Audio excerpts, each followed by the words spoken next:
اللہم صلی علی سیدنا و مولانا محمد و اصحاب سیدنا و مولانا محمد و بارک وسلم۔ جمعۃ الوداع، رمضان المبارک کا آخری جمعہ جیسے ہی آتا ہے تو کچھ لوگ پوسٹیں شیئر کرنا شروع کر دیتے ہیں جس کے اوپر لکھا ہوتا ہے حدیث پاک کہ نبی پاک نے فرمایا کہ جمعۃ الوداع، رمضان المبارک کا جو آخری جمعہ ہے،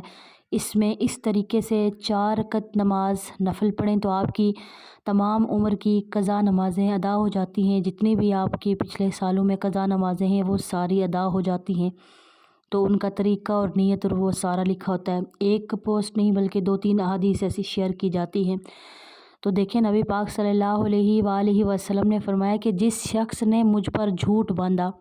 یعنی من گھڑت حدیث بیان کی، تو وہ شخص اپنا ٹھکانہ جہنم میں بنا لے۔ چاہے جتنی بھی نیکیاں کرے اس کا ٹھکانہ جہنم میں ہوگا، جو جھوٹی احادیث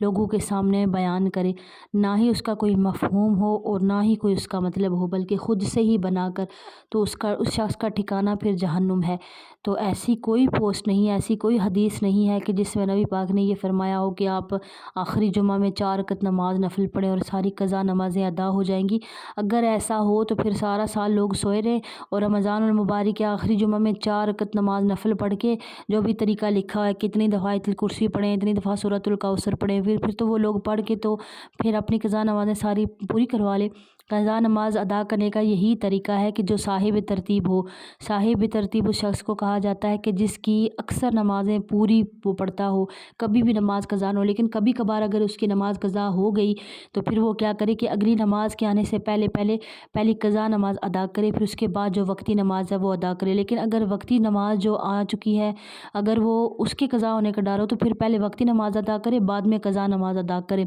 تو یہی طریقہ ہے۔ اور اگر کسی کی بہت ساری قضا نمازیں ادا ہوئی ہیں تو وہ کیا کرے کہ انہیں ایک ایک کر کے ادا کرے، اور اگر اتنی زیادہ ہیں کہ لوگ بھول چکے ہیں کہ پہلی نماز کون سی تھی تو پھر علماء کرام فرماتے ہیں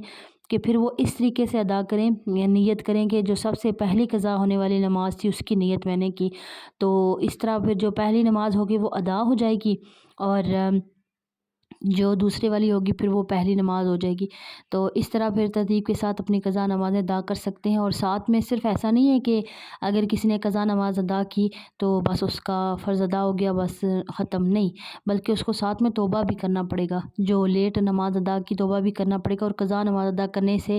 گناہ میں کمی واقع ہو جاتی ہے، اور پھر ساتھ میں توبہ بھی لازمی کرنی پڑے گی۔ قضا نماز ادا کرنے سے جو قضا ہے وہ اس کا جو وقت پہ ادا کرنے کے وہ مقابل نہیں ہو سکتی کبھی بھی، لیکن یہ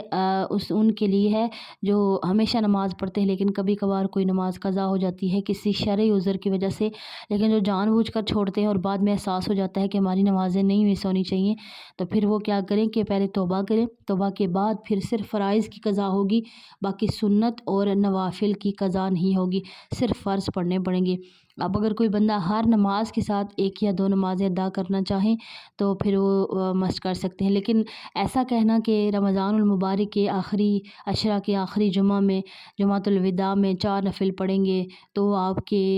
تو یہ ساری من گھڑت ہیں۔ لوگ ایسی پوسٹیں دیکھتے ہیں اور پھر اس کو شیئر کرنا شروع ہو جاتے ہیں، اور تو اس میں کوئی سچائی نہیں ہے۔ ایسی باتوں پر عمل نہ کیا جائے اور نہ ہی اس کو آگے شیئر کیا جائے، انشاءاللہ تبارک و تعالی۔ السلام علیکم ورحمۃ اللہ وبرکاتہ۔